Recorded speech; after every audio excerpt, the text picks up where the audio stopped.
बिस्मिल्लाहिर्रहमानिर्रहीम। शुरू अल्लाह के नाम से जो बड़ा मेहरबान नहायत रहम करने वाला है। अस्सलाम वालेकुम स्टूडेंट्स। आज हम जो पढ़ने जा रहे हैं, जो कोर्स हम आज स्टार्ट करने जा रहे हैं, वो है first aid in emergencies. I am your lecturer doctor Maira Javed from Shahrukh Alam college of health sciences. आज हम जो टॉपिक पढ़ेंगे, जिसके बारे में हम स्टडी करेंगे, वो है वाउंड्स हेमरेज। वाउंड्स और हेमरेज क्या होता है, हम ये देखेंगे। वाउंड्स की हम सबसे पहले क्लासिफिकेशंस देख लेते हैं कि जख्म किस किस तरह के होते हैं, इनकी दर्जबंदी किस तरह की होती है। जख्मों की दर्जबंदी की जा सकती है। सबसे पहले दर्जबंदी होती है, कौन सी होती है? तेजधार आले का जख्म, कुचला हुआ जख्म, तेजधार आले का गहरा जख्म, जला हुआ जख्म जो जल जाए जगह, बर्न वाउंड, पीप वाला जख्म, सेप्टिक वाउंड, जानवर के काटे का जख्म, एनिमल बाइट जैसे कि कोई कीड़ा काट जाए, या फिर एनिमल बाइट में डॉग आ जाता है, आपको कुत्ता काट लेता है, उस हादसे के जख्म यानी कि एक्सीडेंटल इंजरीज, जो किसी का कार एक्सीडेंट हो जाए, ट्रक एक्सीडेंट हो जाए उसके दौरान, या कोई बच्चा छत से नीचे गिर जाए, ये सब एक्सीडेंटल इंजरीज में आता है। बारूद फटने का जख्म, ब्लास्ट इंजरीज, गोंपे हुए जख्म जैसे कि छुरी का जख्म, बिजली लगने का जख्म, इलेक्ट्रिक शूट वाउंड, आतशीन असलह के जख्म, फायर आर्म वाउंड, इत्तफाकिया हादसे के जख्म यानी कि इंसिडेंटल वाउंड, जो किसी वजह से किसी इंसिडेंट में लग जाए, ये होते हैं हमारे किसमें? इत्तफाकिया हादसे में जो हमारे वाउंड हो, वो होते हैं incidental wounds. Now next slide is, this is the slide कि कोई आपको चोट लग जाए, ये उसमें आ जाती है कि आपको चोट लग गई, ये स्टिचिंग हुई है वाउंड की, और ये बैंडेज की जा रही है वाउंड की। Next slide is steps for the treatment of wounds. कौन कौन से स्टेप्स होने चाहिए जख्म को ट्रीट करने के लिए? क्या क्या आपके पास स्टेप्स होने चाहिए? मरीज को और मुतासरा अज़ा को आरामदाह हालत में रखा जाए। जो पेशेंट है, जिसे तकलीफ पहुंची है, जिसे जख्म हुआ है, उसे क्या रखना है? हमने आरामदाह हालत में रखना है। स्टेरिलाइजेशन का खास क्या रखा जाए? जो पट्टी उस पर्सन को बांधी जा रही है, जो पट्टी उसको की जा रही है, जो रुई से एंटीसेप्टिक होनी चाहिए ताकि उसके ऊपर कोई भी जरासीम पैदा ना हो। प्रेशर डाला जाए जख्म, जहां से बहुत ज्यादा खून रस रहा हो, वहां पे प्रेशर डालना है। जख्मों पर खून के रसने को कम करने के लिए दबाव प्रेशर डाला जाता है। जिस जगह से खून बहुत ज्यादा रिस रहा हो, वहां पे प्रेशर अप्लाई करेंगे ताकि जो खून बहुत ज्यादा निकल रहा है वो निकलना कम हो जाए। फ्रैक्चर, और जिस जगह से खून बह रहा हो, इसे मरीज के जिस्म की निस्बत ऊंचा कर दिया जाए। जहां पे फ्रैक्चर हुआ है या जिस जगह से खून बह रहा है, तो इस मरीज को थोड़ी ऊंची जगह पे बिठा देना चाहिए, या लिटा देना चाहिए, या थोड़ा ऊंचा कर देना चाहिए। अगर जख्म जोड़ यानी कि अगर जख्म आपके किसी भी जॉइंट के करीब या ऊपर लगा हुआ है, तो कोशिश करनी है कि उस अज़ा को हरकत ना दी जाए, उससे ज्यादा टर्न ना किया जाए, ज्यादा मोड़ा ना जाए।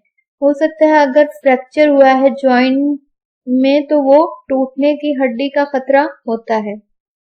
जख्म को साफ करके वाज़िया एक्सपोज किया जाए। जो जख्म है उसे क्या करना है? वाज़िया तौर पे एक्सपोज करना है, उसे साफ करना है सबसे पहले एंटीसेप्टिक कॉटन से, फिर ही उसको थोड़ा सा एक्सपोज करना है ताकि उसके ऊपर फौरन पट्टी नहीं करनी अप्लाई। नंबर बैरूनी शय यानी कि जो फॉरेन बॉडी अगर आपको नजर आ रही है, यानी कि कोई किसी को कील चुभा हुआ है या कोई किसी को नीडल किसी को लगी हुई है या कोई कांटा चुभ गया है, तो सबसे पहले आपने उस बैरूनी शय को उस जिस्म के हिस्से से निकालना है, फिर आपने उसकी फर्दर ट्रीटमेंट करनी है। जख्मों से जरियाने खून को रोकने के लिए पॉइंट्स का पकड़कर बांध दिए जाएं। जो जख्मों से जो जरियाने खून है उसको रोकने के लिए जो पॉइंट्स हैं, जो बॉडी के पॉइंट्स हैं, जहां जो प्रेशर पॉइंट्स होते हैं, उन्हें आपने पकड़ना है और उन्हें बांध देना है या फिर प्रेशर एक्सर्ट करना है उन पॉइंट्स के ऊपर। जख्मों से खून रसने को रोकने के लिए हस्बे जरूरत टांके लगा दिए जाएं, यानी कि जहां पे खून रस रहा है, जहां पे आपको लगता है कि अब हम इस पे पट्टी नहीं कर सकते, इसको टांके लगाने की जरूरत है, तो उस जगह पे आपने टांके लगा देने। जख्मों पर जरासीम से पाक ड्रेसिंग और पट्टी कर दी जाए। वो जख्म जो जरासीम से हमने एंटीसेप्टिक की मदद से साफ कर लिया है किसी भी एंटीसेप्टिक से, तो उसके ऊपर आपने साफ ड्रेसिंग और पट्टी यानी कि बैंडेज कर देनी है ताकि वो जो जख्म है वो फर्दर फॉरेन बॉडीज के लिए एक्सपोज ना हो और जो पेशेंट है वो फर्दर बैक्टीरिया उसके जिस्म के उस हिस्से में जख्म के अंदर ना जाए। अदर स्लाइडिस इन्फेक्शन क्या है? किसी भी जख्म में जो है इन्फेक्शन हो जाना, किसी भी जगह पे इन्फेक्शन हो जाना, सेप्सिस इन्फेक्शन जख्मी टिश्यू यानी कि कोई भी आपका जो टिश्यू है वो इंजर्ड हो जाए, इंजर्ड टिश्यू की खराब हालत अबनॉर्मल स्टेट होती है। यानी कि जो इन्फेक्शन है वो क्यों होता है, किस जगह पे होता है? अगर आपका कोई टिश्यू रप्चर हो गया, फट गया या उसकी कोई खराब हालत हो गई, अबनॉर्मल स्टेट उसकी जो इन्फेक्शन कहलाती है। जो बीमारी पैदा करने वाले जरासीम जर्म्स के हमला जगहों मसलन स्किन, सांस की नालियों में, रेस्पिरेटरी ट्रैक्ट और अंतड़ियों में, इंटेस्टाइनल ट्रैक्ट में पाए जाते हैं। ठीक है, यहाँ पे हम देखते हैं कि जो बीमारी पैदा करने वाले जरासीम हैं वो कहाँ पे हमलावर होते हैं, वो माइक्रोस्कोपिक ही हम इजीली देख सकते हैं। और ये जरासीम कहाँ कहाँ पाए जाते हैं? मिट्टी के अंदर, डस्ट के अंदर, पानी के अंदर और दूसरी बहुत सी जगहों के अंदर, जैसे कि स्किन हो गई, जो हमारी स्किन है उस पे तो हजारों तादाद में जरासीम पाए जाते हैं। सांस की नाली में यानी कि हमारे रेस्पिरेटरी ट्रैक्ट के अंदर, आंतड़ियों में, इंटेस्टाइन्स में, इंटेस्टिनल ट्रैक्ट में पाए जाते हैं। बीमारी को जरासीमों के जिंदा रहने के लिए बेहतर नशोनुमा और तादाद में फौरी इजाफे के लिए मुनासिब खुराक, फूड और दर्जे से पसंदीदा दर्जा हरारत उन्हें चाहिए होती है। यानी कि जो जरासीम है उन्हें ग्रो करने के लिए, ज्यादा तादाद में बेहतर होने के लिए उन्हें मुनासिब उस लिहाज की उन्हें खुराक चाहिए होती, फूड चाहिए होती है और टेम्परेचर चाहिए होता है, फिर ही वो उस जगह पे ग्रो करते हैं, फलते हैं।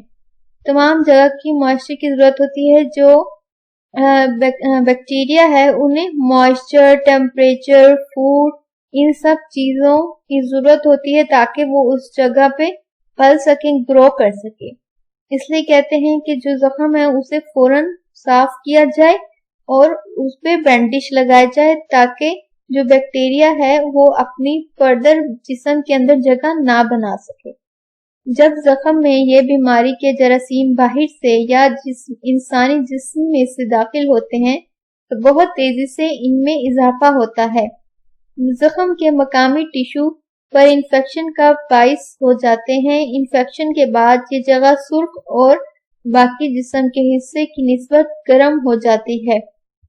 जो जख्म کا جو ٹیشو ہے آپ نے دیکھا ہوگا جس لوکل ٹیشو پہ آپ کو انفیکشن ہوتا ہے وہ جگہ ایک تو ریڈنس ہو جاتی ہے اس جگہ پہ اور دوسری کیا ہوتی ہے ہاٹ ہو جاتی ہے گرم ہو جاتی ہے اور اس جگہ پہ کیا ہوتا ہے سویلنگ ہو جاتی ہے سوجن پیدا ہو جاتی ہے زخم میں یہ انفیکشن پس کی صورت ظاہر کرتی ہے اکثر آپ نے دیکھا ہوگا کہ وہ پس وائٹ پیپ ٹائپ انفیکشن ہو جاتا ہے اس جگہ پہ یہ پس ٹیشو کے تباہ شدہ خلیات ڈیمیج ٹیشو سیلز خون کے سفید ذرات اور انفیکشن پیدا کرنے والے جراثیم پر مشتمل ہوتی ہے اس ٹیشو کے اندر کیا ہوتا ہے جو پس ہوتی ہے وائٹ پس جو بنتی ہے اس میں کون کون سے خلیات ہوتے ہیں ڈیمیج ٹیشو سیلز ہوتے ہیں وائٹ کارپسز ہوتے ہیں خون کے سفید ذرات اور انفیکشن پیدا کرنے والے جراثیم یعنی کہ اس جگہ پہ وہ جرمز وہ بیکٹیریا یا وائرسز جو جراثیم کو بڑھاتے ہیں انفیکشن اس جگہ پہ کاز کرتے ہیں وہ اس جگہ پہ پریزنٹ ہونا شروع ہو جاتے ہیں. Now see at the next slide. Sterilisation importance جو اسٹیریلائزیشن ہے یعنی کہ جراثیم سے پاک کیسے ہم اس جگہ کو کریں گے اور اس کی ضرورت کیا ہے اور اہمیت کیا ہے اسٹیریلائزیشن امپورٹنس ہم اس سلائیڈ میں دیکھیں گے. کلینک یا پھر کسی بھی ہیلتھ سینٹر یا پھر جو ہسپتال ہے یہ انفیکشن کا مرکز ہوتے ہیں یعنی کہ یہاں پہ اس لیے تو کہتے ہیں کہ جو بھی جگہ پہ جس جگہ ان جگہوں پہ اگر کچھ بھی آپ کا نیچے گر گیا ہے وہ کبھی بھی اٹھا کر نہیں کھانا چاہیے کیونکہ یہ جو کلینک ہسپتال یا پھر جتنے بھی ہیلتھ سینٹرز ہیں یہاں انفیکشن زیادہ ہونے کی چانسز ہوتے ہیں کیونکہ ہر قسم کی بیماری میں مبتلا مریض علاج کے لیے ہسپتال کا رخ کرتے ہیں.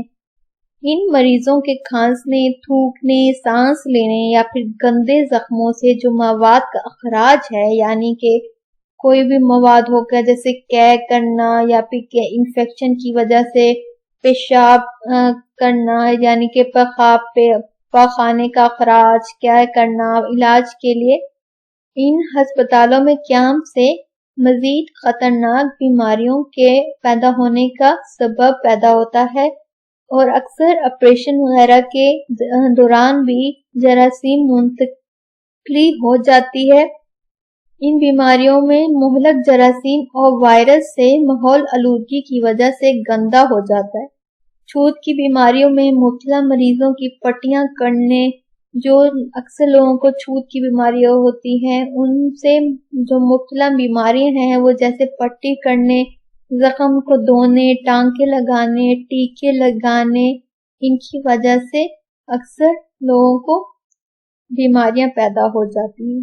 ان کے طبی معائنے سے استعمال ہونے والے اوزار سرجیکل انسٹرومنٹس بھی AIDS hepatitis B and C tetanus سوزاک آتش بھاولا پن اور دیگر کئی بیماریوں کے جراثیم لگنے سے آلودہ ہو جاتے ہیں. اس لیے جو بھی لوگ ایسے لوگ آئیں جنہیں چھوت کی بیماریاں ہوں ہیپاٹائٹس ہو ٹیٹنس ہو ایڈز ہو ان کے لیے جو بھی ہم سرجیکل انسٹرومنٹ یوز کر رہے ہیں جو بھی ہم اس کے لیے مٹیریل یوز کر رہے ہیں ان کو بینڈیج کر رہے ہیں اس طرح کے جنہیں اس طرح کی بیماریاں ہوں گی لوگوں میں ان کے لیے کیا ہے کہ ان کے لیے جو بھی مٹیریل یوز کریں وہ اسٹیریلائزڈ مٹیریل ہونا چاہیے. اگر مٹیریل اسٹیریلائز نہیں ہے تو ہمیں نہیں یوز کرنا چاہیے.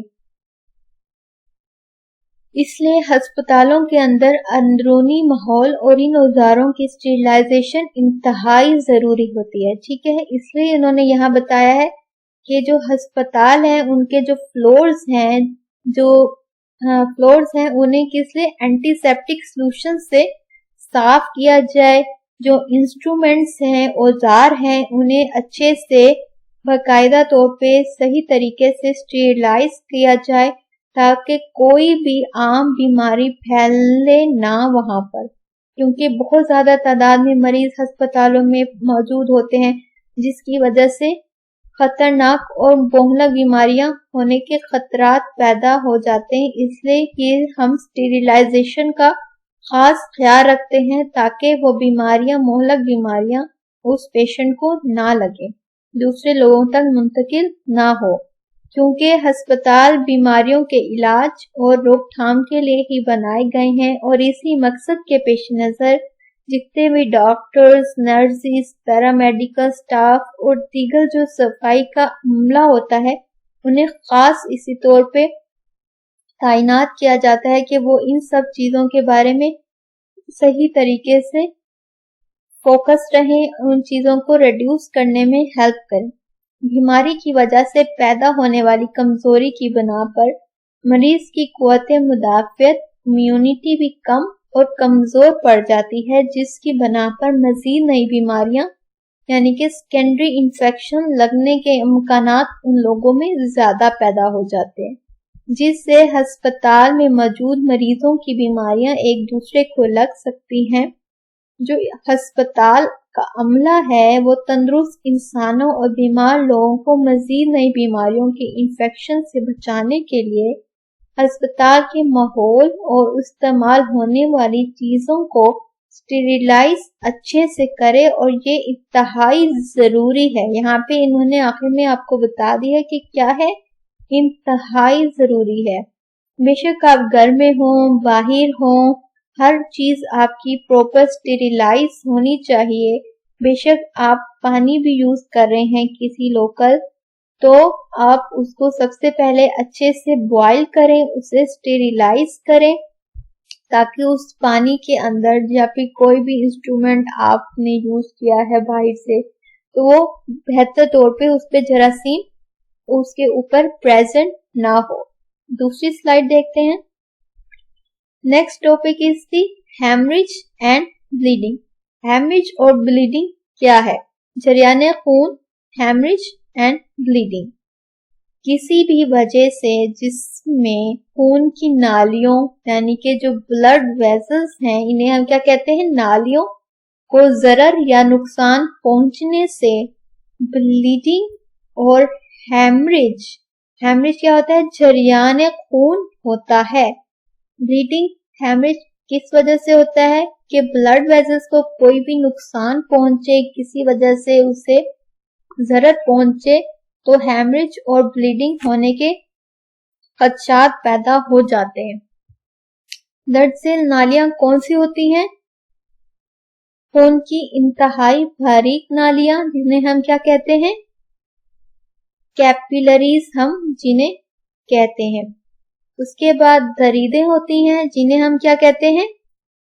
وینز کہتے ہیں. وریدوں کو کیا کہتے ہیں؟ وینز. شریان arteries. Types of bleeding and haemorrhage. Bleeding اور ہیمریج کی کون کون سی اقسام ہیں؟ جریان خون یعنی کہ ہیمریج کی دو اقسام ہیں، 2 ٹائپس ہیں. سب سے پہلے ہے ایکسٹرنل بلیڈنگ یعنی کہ بیرونی جریان خون، اور دوسری ہے انٹرنل بلیڈنگ اندرونی جریان خون. ایکسٹرنل بلیڈنگ کیا ہوتی ہے؟ جسم سے باہر نکلتا ہوا خون نظر آتا ہے. ایکسٹرنل بلیڈنگ میں جو باہر خون ہے رس رہا ہے وہ نظر آپ ایزیلی اس کو دیکھ سکتے ہو، جیسے ناک میں سے خون آنا، انجائنا زخم ہو جانا، یا ناک کی چوٹ یا بازو پہ کوئی چوٹ لگ جائے اور آپ کو پتہ لگ جائے، آپ ایزیلی دیکھ سکو کہ خون یہاں سے نکل رہا ہے، تو یہ ایکسٹرنل بلیڈنگ میں آتا ہے. اندرونی بلیڈنگ میں کیا ہوتا ہے؟ انٹرنل بلیڈنگ میں اس میں جو خون ہے وہ اندر ہی جمع ہونا شروع ہو جاتا ہے اور آپ ایزیلی اسے باہر سے نہیں دیکھ سکتے، نہیں آپ اندازہ لگا سکتے کہ بلیڈنگ ہو کس طرف سے رہی ہے.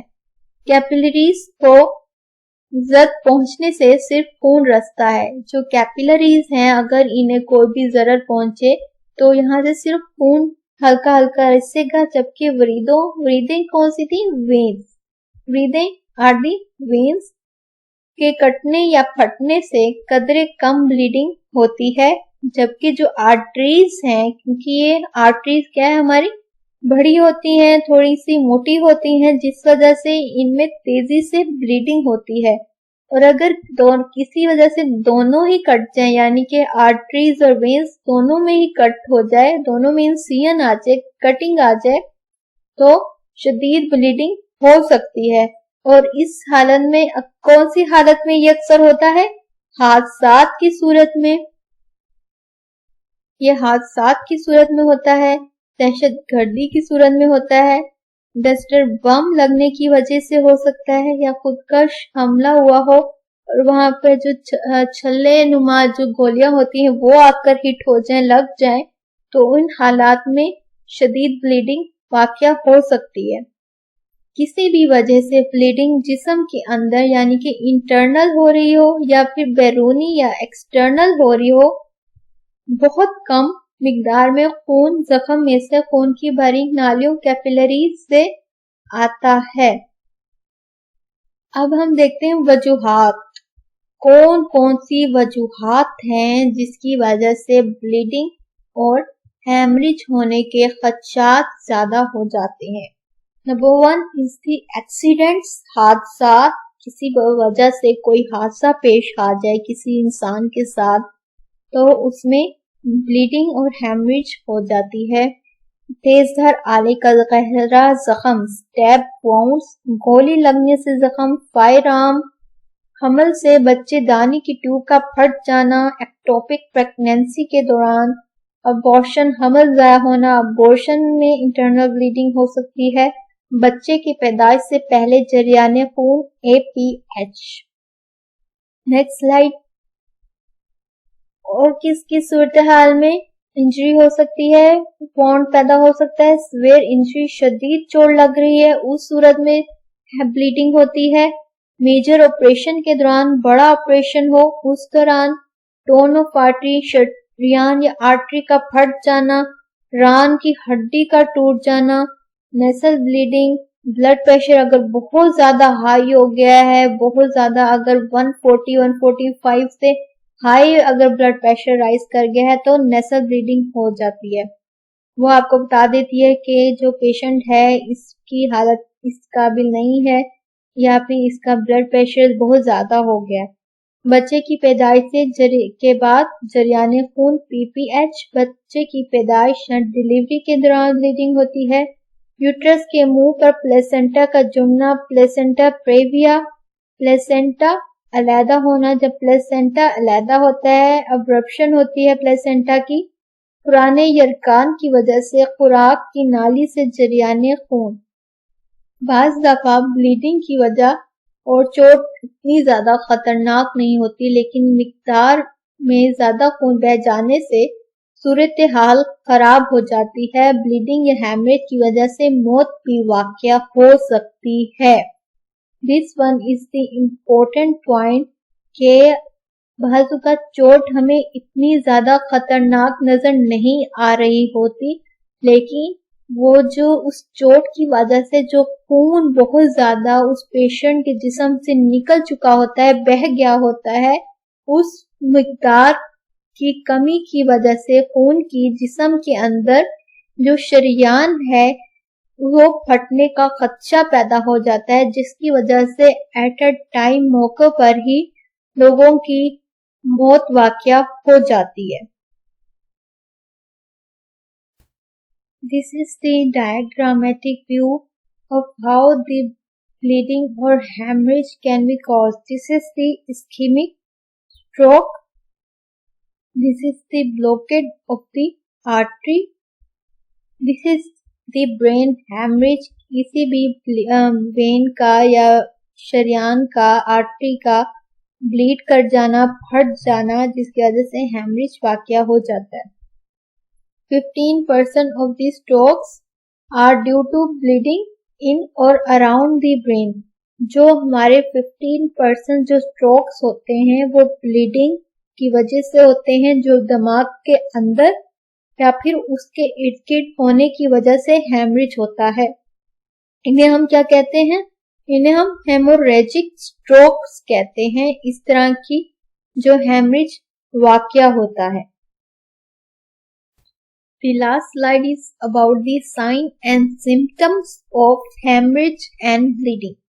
हमें किस तरह पता चलेगा, हमें क्या साइंस नजर आएंगे, हमें क्या इलामात उस वक्त जाहिर होंगी जो हमें इस बारे में बताएंगी जो पेशेंट है उसकी हालत इस वक्त है क्या। अगर उस वक्त उस पेशेंट को उस वक्त इंटरनल ब्लीडिंग हो रही है किसी भी वजह से, तो उसमें हमारे पास जो साइन हमें वो दे रहा है, हम उससे क्या अंदाजा लगाएंगे कि इस पेशेंट को किस हिस्से में या किस जगह पे क्या प्रॉब्लम पेश आ रही है। साइन एंड सिम्टम्स में हमारे पास आ जाता है चेहरे और होंठों का पीला होना, पेल फेस, ब्लड प्रेशर का कम होना, बीपी का कम हो जाना, कमजोर लेकिन तेज नब्ज, जो आपकी पल्स रेट है वो कभी कम हो रही हो। अक्सर लोगों में जो बेहोशी की हालत में हो रहे होते हैं वो उनकी पल्स रेट वीक हो जाती है और कुछ में तेज होती है।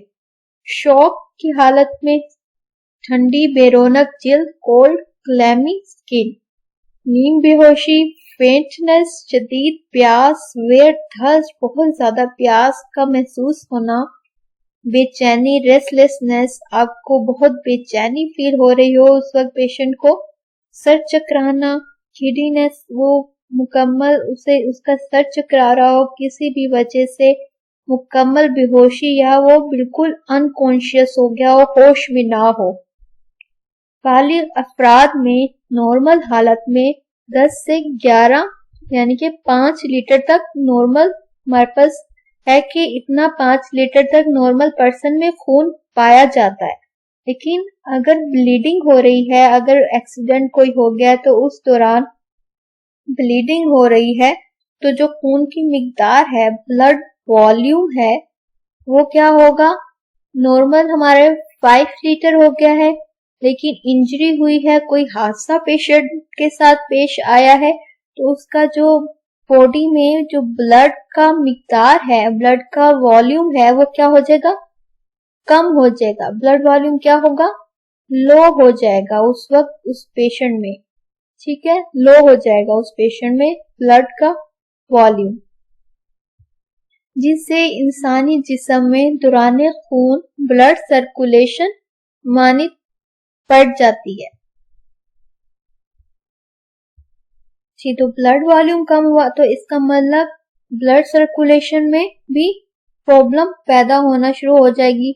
जो ब्लड सर्कुलेशन है वो भी डिस्टर्ब होना शुरू हो जाएगी, क्योंकि जो 5 लीटर खून था वो 5 लीटर से अगर हमारे पास 5 लीटर से 4 लीटर तक यानी कि रह गया, या फिर समझ ले जख्म में से ब्लीडिंग बहुत ज्यादा हुई है तो 3 लीटर खून हमारे पास रह गया, तो ऑटोमेटिकली जो ब्लड वॉल्यूम है उसकी मिकदार फौरन कम होना शुरू हो जाएगी, जिसकी वजह से जो इंसान के जिस्म के अंदर ब्लड सर्कुलेट कर रहा है, हमारे वाइटल ऑर्गन्स को वो जो ब्लड पहुंचा रहा है, वाइटल ऑर्गन्स हमारे कौन कौन से हैं, दिल, दिमाग, ब्रेन, जिगर, लीवर, गुर्दे, किडनी, फेफड़े, लंग्स, तो इनको हमें क्या है, एडिक्वेट अमाउंट ऑफ ऑक्सीजन की जरूरत होती है। जैसे हम लोग खाना खाते हैं वो हमारी खुराक है, इसी तरह जो हमारे ये सब वाइटल ऑर्गन्स हैं, दिल,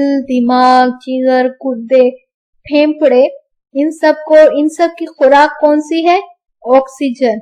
ऑक्सीजन इन सब की खुराक है। अगर ब्लड के थ्रू हमें हमारे जिस्म में क्या है, ऑक्सीजन जा रही होती है, अगर हमारे जिस्म में इनफ अमाउंट ऑफ ऑक्सीजन ये ब्लड के थ्रू नहीं होना शुरू हो जाएगी तो क्या होगा, तो ये जो अज़ा हैं, वाइटल ऑर्गन्स हैं, वो अपना काम सही से सरअंजाम नहीं देंगे और उनमें प्रॉब्लम्स पैदा होना शुरू हो जाएंगी और जो न्यूट्रिटिव मैटर है उसमें कमी शुरू होने लगती है।